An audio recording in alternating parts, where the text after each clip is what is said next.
The restaurant buzzed with clinking glasses, laughter, and the hopeful countdown to midnight. It was New Year's Eve, and the world outside was electric with celebration. Inside, however, amidst the sea of smiling faces, a waitress named Emily noticed a small, lonely figure hunched over a corner table, a woman in her late 50s, staring blankly at an untouched plate of food, silent tears slipping down her cheeks. Emily hesitated for a moment.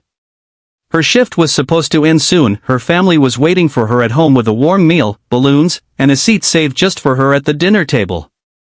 She had promised her younger brother she'd be there before midnight. But something about the woman's quiet sorrow rooted Emily to the spot. Wiping her hands on her apron, Emily made a decision that would change her life forever. She grabbed a clean cup, filled it with coffee, and walked over to the woman's table. "Mind if I sit?" she asked gently. The woman looked up, startled, mascara smudged, and shook her head wordlessly.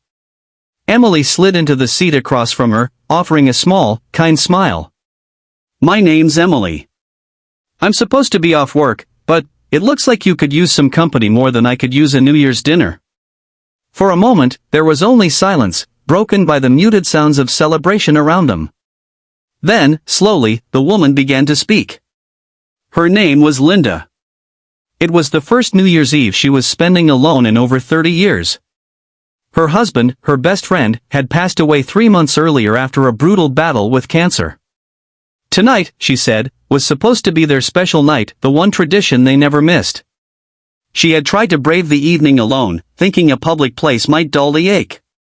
But sitting among happy couples and lively families only made the emptiness sharper. As Linda spoke, Emily listened, holding back her own tears. She thought about her own family waiting for her at home and realized that the greatest gift she could give tonight wasn't her presence at a dinner table, but her presence here, for someone who had no one else. Hours passed. They talked about life, love, loss. Linda shared stories of her late husband, how he used to sing Sinatra off-key, how he made pancakes every Sunday even though he couldn't cook to save his life.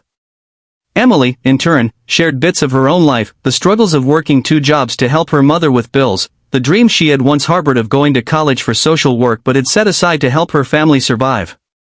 Midnight came and went. Cheers erupted in the restaurant, glasses clinked, and 1,000 glittering hopes filled the air. Emily and Linda simply sat there, 2 souls connected by the shared weight of grief and the simple kindness of a stranger's attention. When Linda finally stood to leave, she squeezed Emily's hand and said quietly, "Thank you for seeing me tonight. For really seeing me." Emily smiled, though her heart ached. She waved goodbye and returned to cleaning up tables, feeling the pang of missing her family but also the deep, bittersweet warmth of knowing she had made a difference. It was when she returned to Linda's table to collect the untouched plate that she noticed it, a plain white envelope tucked beneath the coffee cup. Her name was written on it in delicate cursive. Curious, Emily wiped her hands and opened it. Inside was a short handwritten note. "For the night you gave me back a piece of my heart. Thank you for not letting me be invisible. My husband would have loved you." And beneath the note, a check. Emily's hands trembled as she stared at it, a check made out to her for $50,000. For a moment, she thought she must be dreaming. She blinked hard, reread it, turned it over, but it was real. Tears filled her eyes. The check came with a small line at the bottom, "Use this to chase your dreams, Emily. Don't wait for someday." The restaurant spun around her. It was more than just money.